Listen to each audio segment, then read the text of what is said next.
पहलगाम में आतंकी हमले के बाद से ही सुरक्षा बलों का सर्च ऑपरेशन लगातार जारी है। चप्पे चप्पे पर निगरानी रखी जा रही है। हमले के बाद से पर्यटक खौफ में हैं। कई पर्यटक घर लौट गए हैं, जिससे होटल खाली पड़े हैं। कई पर्यटकों ने अपनी बुकिंग कैंसिल करा ली है। पूरे पहलगाम में सन्नाटा। हमारे सहयोगी आसिफ कुरैशी की ग्राउंड रिपोर्ट देखिए। पहलगाम के बायसरन में हुए हमले का आज तीसरा दिन है और इस समय हम पहलगाम की उस मुख्य सड़क पर मौजूद हैं, जो कि ना सिर्फ आइकॉनिक रही है बल्कि देखें तो कई फिल्मों की शूटिंग भी यहाँ पे हुई है।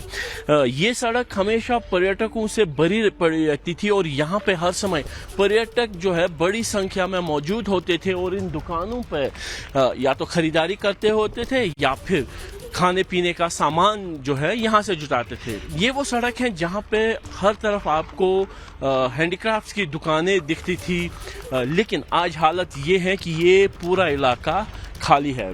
यहाँ पहलगाम का मुख्य बस अड्डा बाईं तरफ है।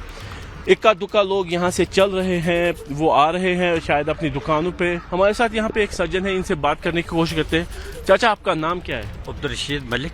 अब्दुल रशीद, कितनी उम्र होगी आपकी? और 58। इन 58 सालों में जो कुछ आज यहाँ पे देखने को मिल रहा है, कोई टूरिस्ट नहीं है? सर, मैं एक बात बताऊं आपको कि हमको कम से कम 25 साल इधर हो गए काम करते हैं। मैं एक शेफ का काम कर रहा हूं, लेकिन आज तक हमने ऐसी सिचुएशन कभी नहीं देखी है। इससे हमारी रोजी रोटी छीन ली गई है, हमारे बच्चे भूखे मर जाएंगे। क्या कर, इसके अलावा हमारे पास कोई सहारा नहीं है। ये कश्मीर में अगर सहारा था तो वो टूरिज्म का सहारा था। अभी आप देख रहे हैं कि पहलगाम में पूरा सन्नाटा है, रास्ते पे कोई नहीं चल रहा है, और क्या करेंगे? टूरिस्ट के दिल में तो डर बैठ गया। बायसरन में हुई हमले, बायसरन में हमला हुआ, ये गवर्नमेंट की नाकामी है। क्यों? अगर वहाँ इनको मालूम था कि वहाँ 2000-3000 टूरिस्ट दिन में आते हैं, वहाँ इनको सुरक्षा रखना चाहिए था।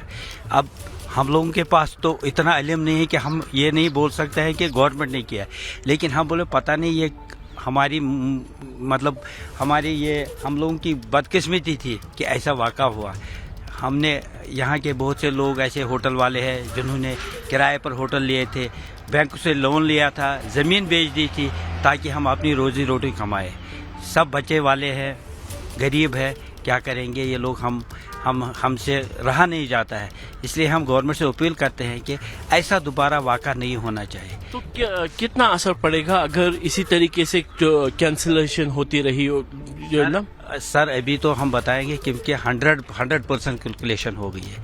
क्योंकि यहाँ आप देख रहे हैं कश्मीर में उतना रोजगारी का उतना सिस्टम नहीं है। यहाँ सब टूरिज्म पर ही चलता था, और क्या करेंगे? यहाँ के लोग भी ऐसे गरीब है, गरीब तक। अगर यहाँ देखा जाए कि मुलाजिम 100 में से 60%, 20% 30%, लेकिन 60% तो गरीब लोग आवाम है। यहाँ घोड़े वाले हैं, गाड़ी वाले हैं, ये टूरिज्म वाले हैं, सब तो इसी पर मुबहम करते थे।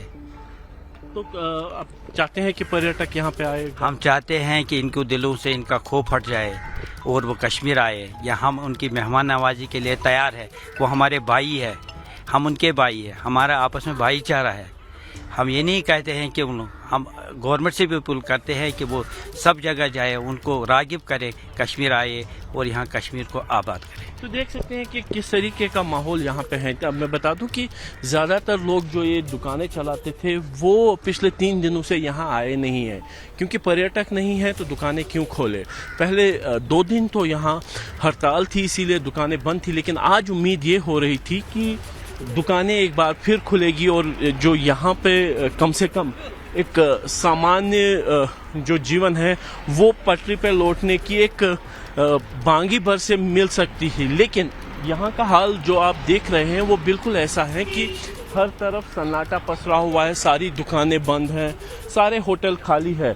टूरिज्म पुलिस की तरफ से जो हमें जानकारी दी गई उसमें ये कहा गया है कि अभी भी कुछ टूरिस्ट यहाँ पे तो होटल्स में मौजूद हैं, लेकिन कल के दिन 0 टूरिस्ट अराइवल पहलगाम में देखा गया। यानी कोई भी पर्यटक पहलगाम कल नहीं आया और आने वाले दिनों में भी उम्मीद नहीं है कि पर्यटक पहलगाम का रुख ऐसे करेंगे। कैमरामैन अरशद हुसैन के साथ आसिफ कुरैशी, एबीपी न्यूज़, पहलगाम। इस बीच एक बार फिर से रुक करते हैं बड़ी कवरेज जिस पर हम लगातार बने हुए हैं, पाकिस्तान जिसे सबक सिखाना बहुत जरूरी है। हमारे साथ इस वक्त खास मेहमान रक्षा विशेषज्ञ हैं वीके चतुर्वेदी साहब, वो मौजूद हैं।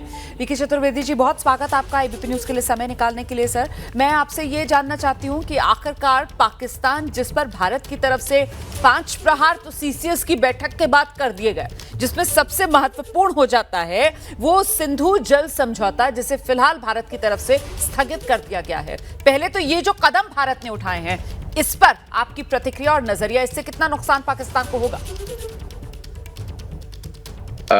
रोमाना, ये कदम बहुत जरूरी थे और एक संदेश भी पाकिस्तान को देना था, लेकिन ये पूरे एक्शन जो भारत लेगा वो नहीं है। ये केवल डिप्लोमेटिक फील्ड में जो कदम लिए हैं उसका है। सिंधु जल समझौता 1960 में हुआ था और उस वक्त भारत ने बड़प्पन में बहुत कुछ पाकिस्तान के लिए दे दिया था और वो मैं नहीं समझता कि उनका जो पिछले 65 साल का जो इतिहास रहा है उसमें वो डिजर्व करते हैं। और बहुत अच्छा कदम उठाया है, सख्त कदम है, इसको स्थगित किया है। पाकिस्तान को इसको इस जो स्थगन हुआ है इसको ये पिंच करेगा।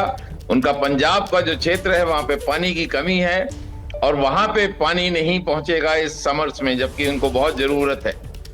इसके अलावा जो अटारी बॉर्डर पे उन्होंने बॉर्डर से आना जाना बंद किया है और व्यापार भी बंद हो जाएगा, क्योंकि वो वहां पे एक पोस्ट थी जहां से व्यापार भी बहुत होता था जी। और हमारे मिलिट्री अटैचीज को बुला लिया है, उनके भी मिलिट्री अटैचीज सबको वापस भेज दिया है। वीजा, इसका भी उन पे प्रभाव पड़ेगा कि काफी लोग पाकिस्तान से इस तरह के वीजा लेकर यहाँ पे मेडिकल के लिए आते थे।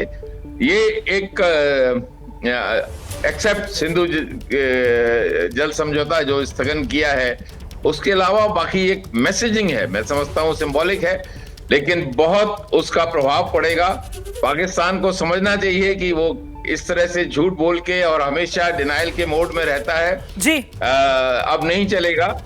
बिल्कुल जनरल चतुर्वेदी, बहुत महत्वपूर्ण बात आप कह रहे हैं सर। और अगर आम भाषा में मैं अपने दर्शकों के सामने इस बात को रखूं तो एक तरीके से आप समझ सकते हैं कि जिस तरीके के कदम भारत उठा रहा है उससे पाकिस्तान का हुक्का पानी बंद। लेकिन जो बात जनरल चतुर्वेदी कर रहे थे कि साहब ये सिर्फ शुरुआती कदम है, तो ऐसे में आने वाले समय में और क्या कदम भारत की तरफ से उठाए जाए?